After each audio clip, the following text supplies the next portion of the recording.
Hello, welcome back to my channel. So today I've got a review of Iron Widow by Xiran Zhao. So this is a sci-fi book. Falls under, I think it's generally usually classed as YA, young adult, but it's basically sci-fi. It is specifically it is a falls under the mecha genre. You may be familiar with Gundam as probably the most prominent mecha anime uh, in terms of Western knowledge. Or you may or may not, you may remember the movie Pacific Rim from a few years back. If that's still not ringing any bells, as far as what mecha is, think of Iron Man, but 100 feet tall. That's a mecha. Somebody piloting a giant suit of armor. So that's what this book is. It's a mecha. It's about people. It's about specifically. It's about a woman by the name of Wu Zetian, who is actually inspired by the real life, historical Wu Zetian, Empress Wu. Empress Wu was actually the only legitimate female ruler in Chinese history. She started off ruling through her husband, and then she ruled through her children.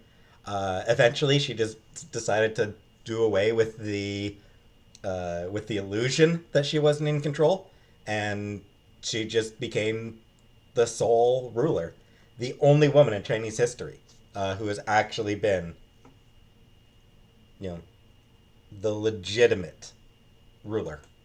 Uh, she lived from around 624 to 705, back in the Tang Dynasty. And I'm not overly familiar with her. I've just sort of, yeah, I'm not overly familiar with her at all, but she seems like a genuinely fascinating person. Uh, Someone I definitely need to read more about her because she does seem really fascinating. She's considered one of the greatest emperors in Chinese history. So it says a lot that the traditionally and currently sexist Chinese culture still thinks of her as one of the greatest emperors in their history. So clearly she was damned good. And obviously a fascinating historical figure. Someone I definitely need to read more about. And someone who you may want to read more about if you like history, like I do. Anyway, so the protagonist of this book is loosely inspired by very loosely, but loosely inspired by Empress Wu. Um, she is the protagonist is uh, very willful, um, strong independent streak, a resentment of the limitations placed on her by her gender. Uh, it. It is a fictional book. It takes place in a land called Huajia. I forgot to check if that's the correct pronunciation, but Huajia. Um, and it is very much inspired by China. It's it's China in space. It's sort of what it is. Uh, it's a land that's surrounded by a wall, the Great Wall. Uh, they're under constant attack by Hunduns, an alien species that are kinda, kinda like house-sized metal bugs, based on the description that we get. Um,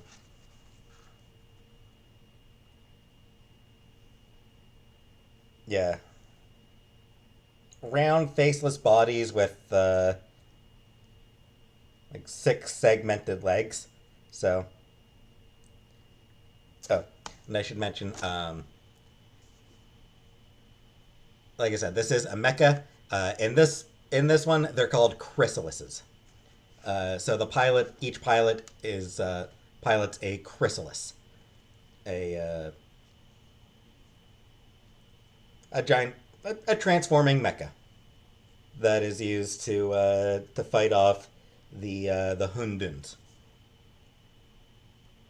So again,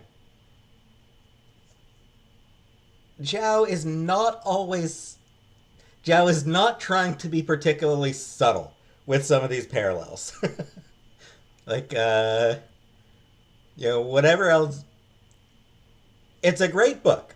I'll say that right now. But yeah, whatever else people have said about this book, and it's all been positive. Um, I don't think anyone can accuse Zhao of being subtle. it's you know Hunduns attacking a great wall. It's the parallels are obvious. Um,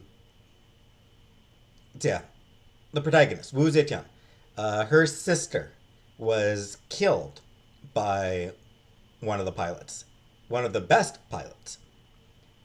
So she wants vengeance. So she manages to uh, get herself picked as a consort so she can try to kill him. Her vengeance, she does get her vengeance in a way that she's not expecting. Um,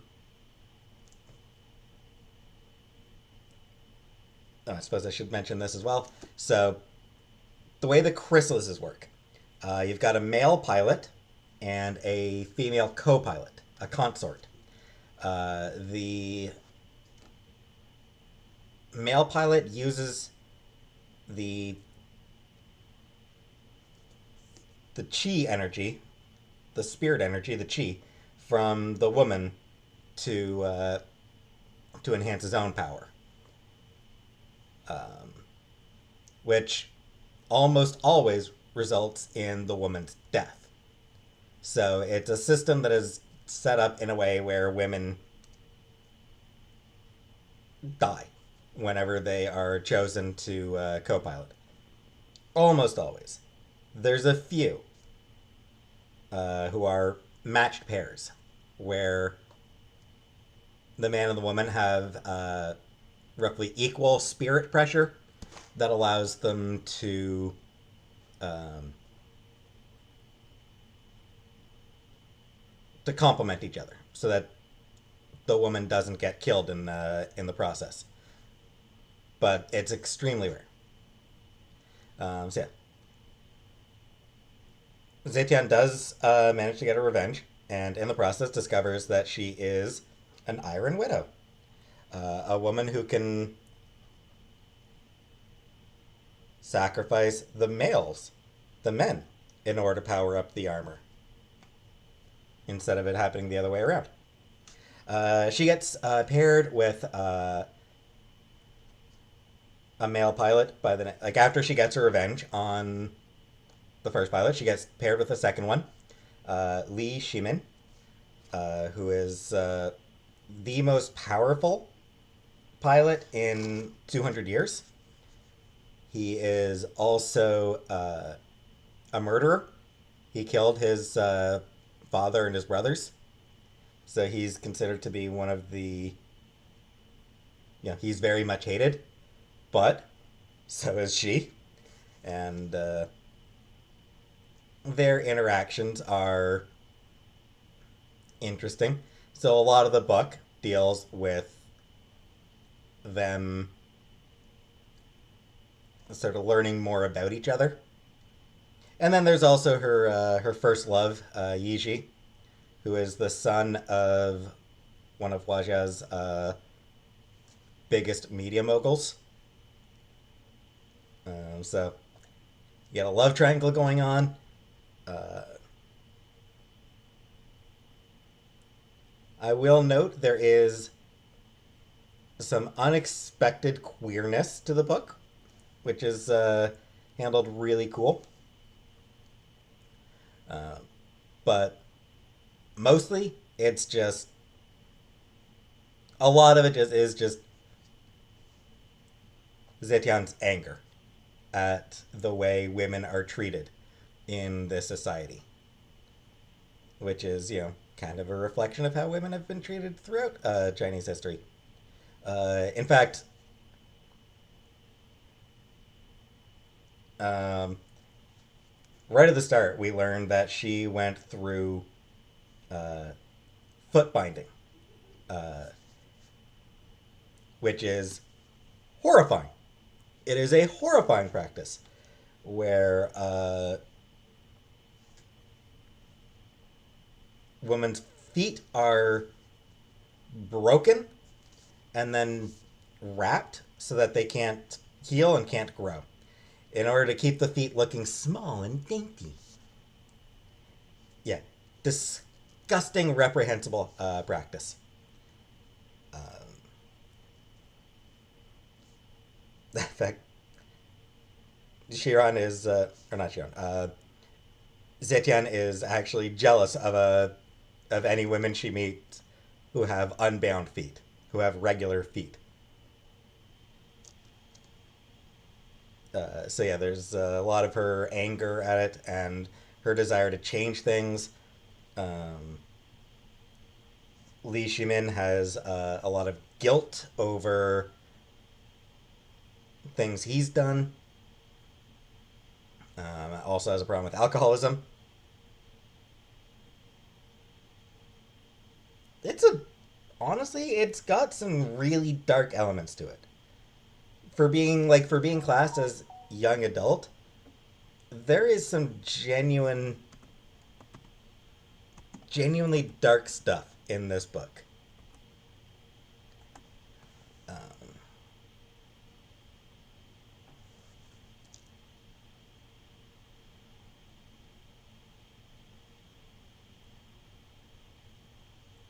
Couple minor things that I may as well mention. Xiran J. Zhao is non-binary. They use they them pronouns. So, just for the record, if we're going to talk about the book, if you're going to talk about the book in the comments as well, just if you haven't, if you didn't already know about that, yes, Xiran J. Zhao uses they them pronouns. So just for that, they're also Canadian. Hell yeah, Canadian pride. They do also have a YouTube presence. They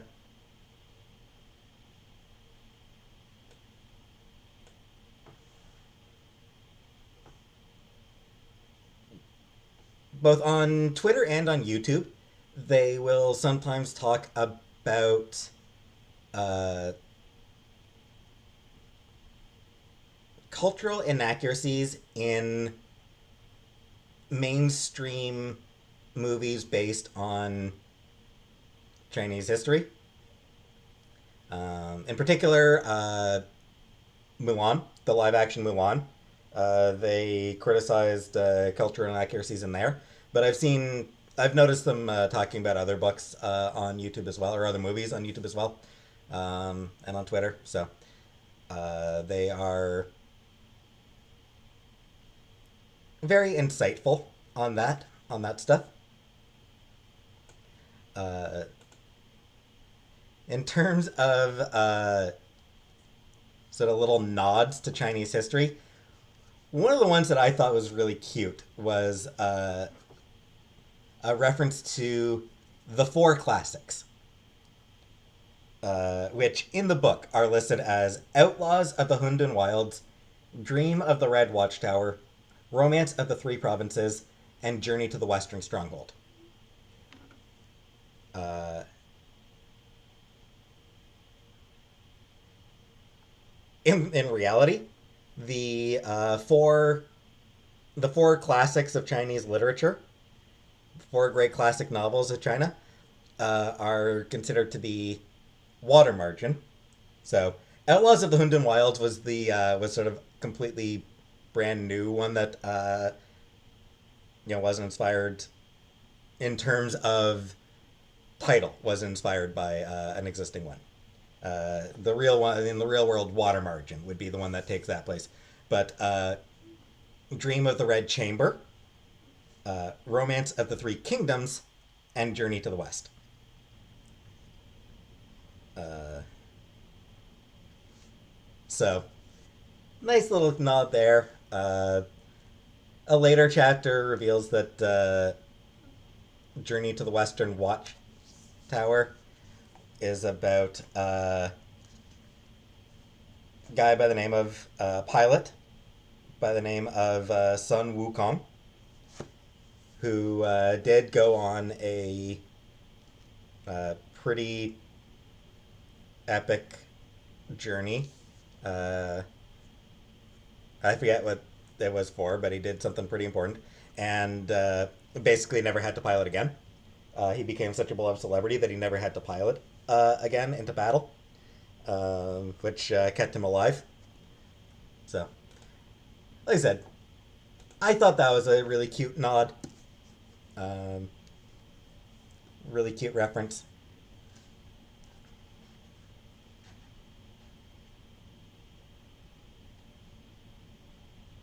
So, yeah, and it's just a really good book. Zetian is a really compelling protagonist. Uh, you understand her anger and her determination, uh, her fears, her attractions. So you understand, like she is just really compelling, uh, and and there's a lot of other characters who are like most of the other characters are also really interesting in their own ways.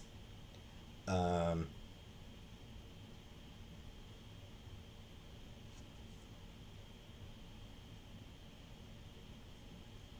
so yeah, this was Zhao's first novel, and they really knocked it out of the park. They absolutely nailed their first novel. Uh, it's gotten a lot of attention, a lot of praise, um, and I'm really looking forward to the sequel because it also ends on the epilogue. There's an epilogue that throws in one hell of a twist, one that didn't surprise me at all. I'll be honest. It was a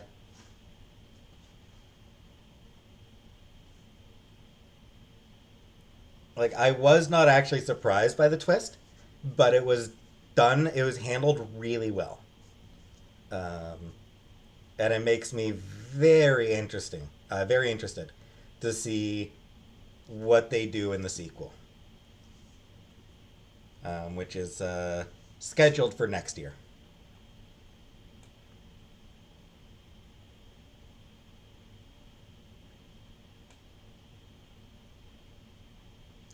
So yeah, this is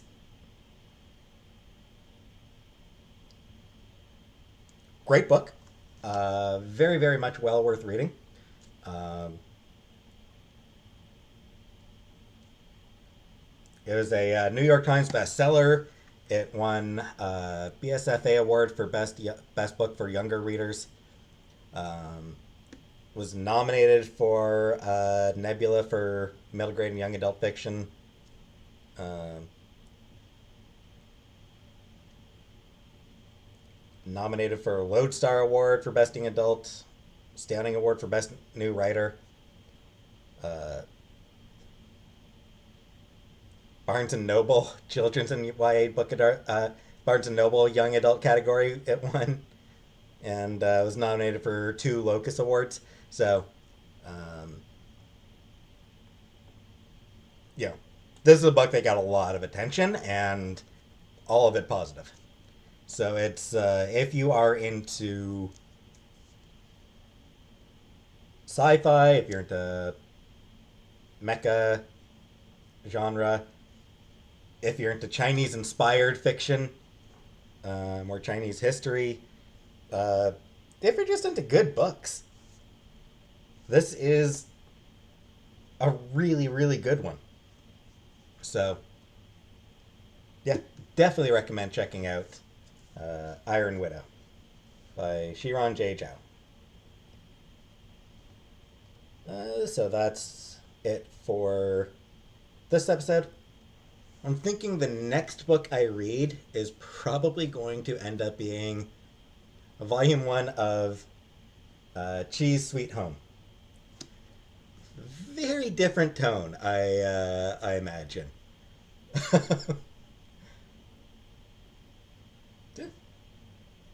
Thanks for watching, and see you in another video.